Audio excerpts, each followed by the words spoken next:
कोई भी उम्मीदवार समझ सकता है कि इस लेटर में शफीक साहब ने लोगों को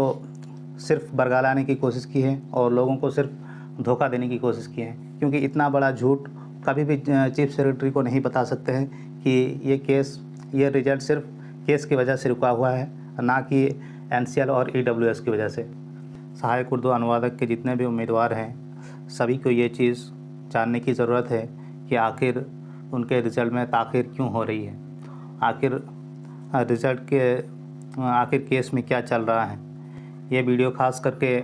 हाई कोर्ट में केस किए हुए हैं, जो कि न्यू एनसीएल को लेकर हो या फिर ईडब्ल्यूएस को लेकर हो,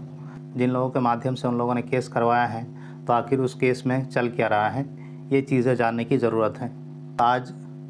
एक पेपर के कटिंग आया है और इसमें जो ही पिटिशनर हैं उर्दू एसोसिएशन के जनरल सेक्रेटरी शफीक साहब और उनके साथ और भी लोग हैं, उन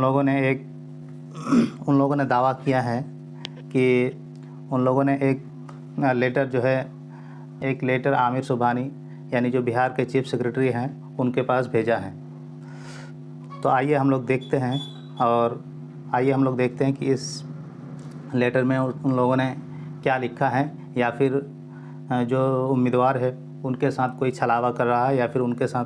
कोई धोखाधड़ी कर रहा है। इस लेटर को पढ़ने के बाद आप लोग आसानी से समझ सकते हैं कि जो भी लोग केस करवाए हैं वो किस तरह से जो भी केस करवाए हैं ज़हनी तौर पर कैसे उम्मीदवारों के साथ खेल रहे हैं। इस पेपर कटिंग में आप लोग देख सकते हैं कि उन्होंने लिखा है कि कुछ उम्मीदवारों ने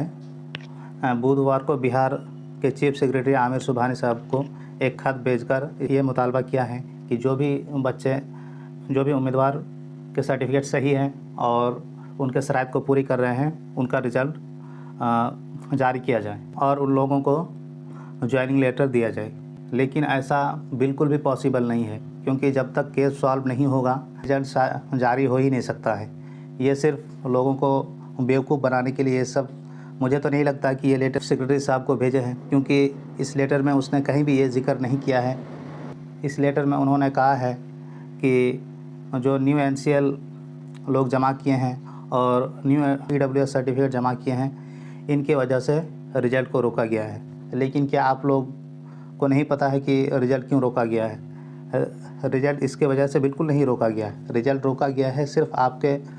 केस करने की वजह से। और इस लेटर में कहीं भी शफीक साहब ने कहीं भी जिक्र नहीं किया है इस वैकेंसी पर केस भी चल रहा है। तो इतना बड़ा मिसलीडिंग वो कभी भी चीफ सेक्रेटरी को नहीं कर सकते हैं। तो मुझे पूरी उम्मीद है कि ये सिर्फ उन्होंने पैसे देकर खबर छपवा लिए हैं और लोगों को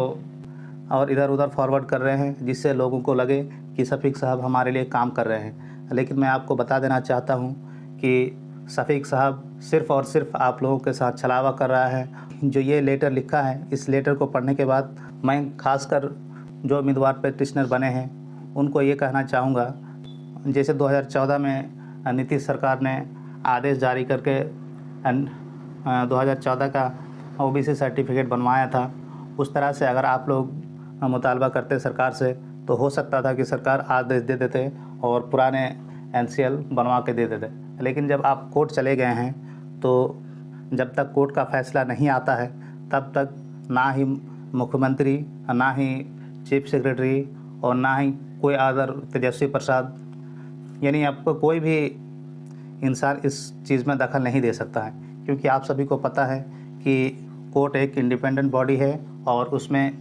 कोई भी तीसरा आदमी दखल नहीं दे सकता है। ये संविधान का उल्लंघन होगा और कोई भी नेता इतनी छोटी से काम के लिए कोर्ट को ये बोल ही नहीं सकता और कोर्ट को बोल ही नहीं सकता है कि आप इसके हक़ में फ़ैसला दें। तो मैं आप लोगों से ये कहना चाहूँगा कि आप लोग बराए मेहरबानी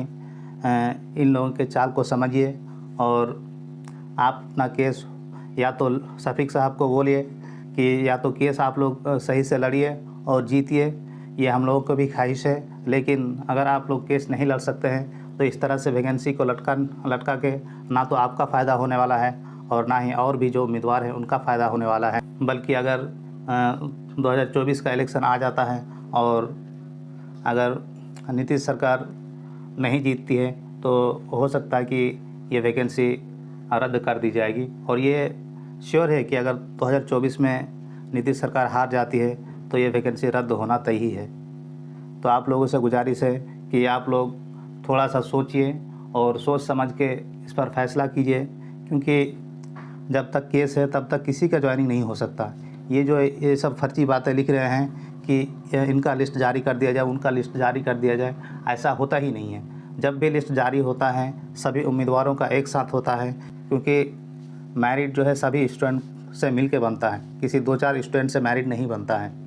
तो आप लोगों से गुजारिश है कि आप लोग इस पर सोचिए और जो पैसे आप लोग दे रहे हैं उनके बारे में, सिर्फ पैसे देने से,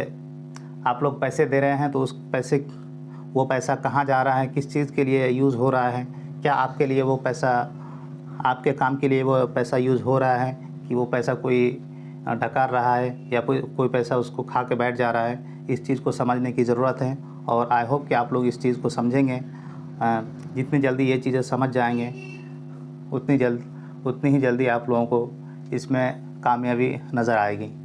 वरना इस तरह के लोग जो आपको केस करवा चुके हैं ये सिर्फ आपको ATM समझ रहे हैं और जब भी इधर उधर की बातें करके आपसे 5,000 10,000 ऐसे ऐंठते रहेंगे और आपको इस तरह से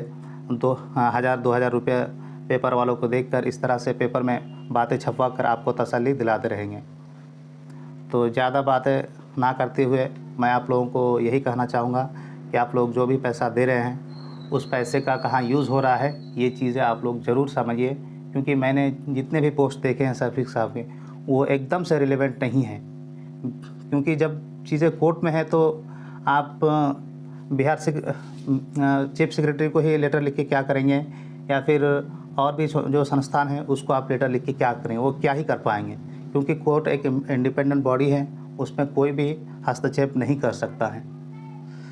तो अस्सलाम वालेकुम, आई होप कि आप लोगों को ये चीज़ें समझ आई होगी। और अगर मैंने इसमें कोई किसी तरह, अगर आपको लगता है कि मैं इसमें कुछ गलत बताया हूँ तो मैं आप लोगों से माफ़ी चाहता हूँ, लेकिन आप लोग इस पर ज़रूर गौर कीजिएगा और इस वीडियो को ऐसे लोगों तक ज़रूर इस वीडियो को सहायक उर्दू अनुवादक वाले जितने भी उम्मीदवार हैं उन तक ज़रूर पहुँचाएँ।